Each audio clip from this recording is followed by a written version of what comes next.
ಆತ್ಮೀಯ ಕನ್ನಡದ ಬಂಧುಗಳೇ, ನೋಡಿ ಇದು ಮಾನ್ಯ ಲೋಕಾಯುಕ್ತ ಕಚೇರಿ ಮುಂದೆ ಹಳೆ ಚಪ್ಪಡಿ ಕಲ್ಲುಗಳನ್ನೇ ಹಾಕ್ತಾ ಇದ್ದಾರೆ. ನಮಗೆ ತುಂಬ ಸಂತೋಷ. ಇವತ್ತಿನ ಆ ಸಿಮೆಂಟು ಕಲ್ಲುಗಳು ಹಾಕೋ ಬದಲಿ ಚಪ್ಪಡಿ ಕಲ್ಲುಗಳು ಒಳ್ಳೆ ಶಾಶ್ವತವಾಗಿ ಬಾಳಿನ ಬರ್ತವೆ.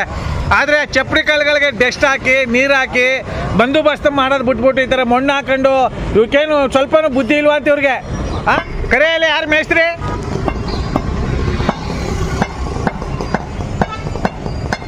ನಮಸ್ಕಾರ ಆತ್ಮೀಯ ಕನ್ನಡದ ಬಂಧುಗಳೇ, ಮಾನ್ಯ ಲೋಕಾಯುಕ್ತ ಕಚೇರಿಗೆ ಬಂದಿದ್ದೀವಿ. ಇವತ್ತು ಯಾವುದೋ ಒಂದು ತುರ್ತಾಗಿ ಒಂದು ದೂರು ದಾಖಲಿಸಬೇಕಾಯಿತು.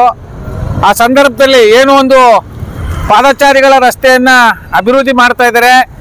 ಈ ಅಭಿವೃದ್ಧಿ ಏನಪ್ಪ ಇಷ್ಟ ಅಂದರೆ ಚಪ್ಪಡಿ ಕಲ್ಲುಗಳನ್ನೇ ಹಾಕ್ತಾ ಇದ್ದಾರೆ. ತುಂಬ ಸಂತೋಷ. ಯಾಕಂದರೆ ಕಾಂಕ್ರೀಟು ಆಗ ಟೈಲ್ಸ್ಗಳು ಹಾಕಿ ಎಲ್ಲ ಹಾಳಾಗೋಗುತ್ತೆ.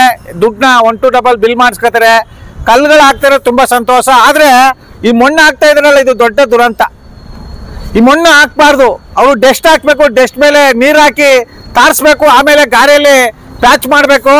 ನಾವು ಈ ಸಂಬಂಧಪಟ್ಟಂಗೆ ಯಾರು ಇಲ್ಲಿ ಗುತ್ತಿಗೆದಾರ ಕೃಷ್ಣ ಅಂತ ಕರೆ ಮಾಡಿ ಫೋನ್ ಮಾಡಿದಾಗ ಸ್ಥಳಕ್ಕೆ ಬಂದರು. ಹೇಳಿದ್ವಿ ಅವ್ರಿಗೆ, ನೋಡಪ್ಪ ಈ ರೀತಿ ಮಾಡಿದ್ರೆ ನಾವು ಕೆಲಸ ನಿಲ್ಲಿಸ್ತೀವಿ, ಈ ಕೂಡಲೇ ನೀನು ಮಣ್ಣನ್ನು ತೆಗೆಸಿ ಡಸ್ಟ್ ಹಾಕಿ ಸಿಮೆಂಟು ಮತ್ತು ಡಸ್ಟ್ನ ಮಿಶ್ರಣ ಮಾಡಿ ಹಾಕಿ ಆಮೇಲೆ ಗಾರಿಯಲ್ಲಿ ಪಕ್ಕ ಒಳ್ಳೆ ಉತ್ತಮವಾದಂಥ ಗುಣಮಟ್ಟದಲ್ಲಿ ಗಾರೆ ಹಾಕಬೇಕು ಅಂತ ಹೇಳೋದಕ್ಕೆ ಅವ್ರು ಒಪ್ಕೊಂಡಿದ್ದಾರೆ. ಇದೇ ರೀತಿ ಮೈಸೂರಲ್ಲಿ ಎಲ್ಲ ಕಡೆ ಸಂಪೂರ್ಣವಾಗಿ ಇದೇ ರೀತಿ ಆಗಬೇಕು ಅಂತ ನಮ್ಮ ಮೈಸೂರು ಉದ್ಯೋಗ ಕನ್ನಡಿಗರ ಬಳಗದಿಂದ ಉಗ್ರವಾಗಿ ಖಂಡಿಸುವುದರ ಮೂಲಕ ನಮ್ಮ ಆಕ್ರೋಶವನ್ನು ಹೊರಹಾಕ್ತಾ ಇದ್ದೇವೆ. ಯಾಕಂದರೆ ನೋಡಿ, ಮಾನ್ಯ ಲೋಕಾಯುಕ್ತ ಕಚೇರಿ ಮುಂದೆ ಈ ರೀತಿ ಒಬ್ಬ ಗುತ್ತಿಗೆದಾರರು ಮೇಸ್ತ್ರಿಗಳು ಮಾಡ್ತಾ ಇದ್ದಾರೆ ಅಂದರೆ ಇದು ಅಪಾರವಾದಂಥ ದುರಂತ.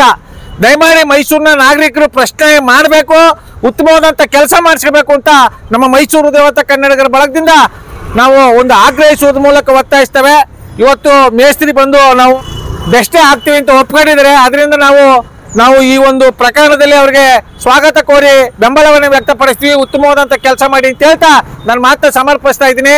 ಜೈ ಕನ್ನಡಾಂಬೆ, ಜೈ ಕನ್ನಡ ನಾಡು. ನಮಸ್ಕಾರ, ಧನ್ಯವಾದಗಳು.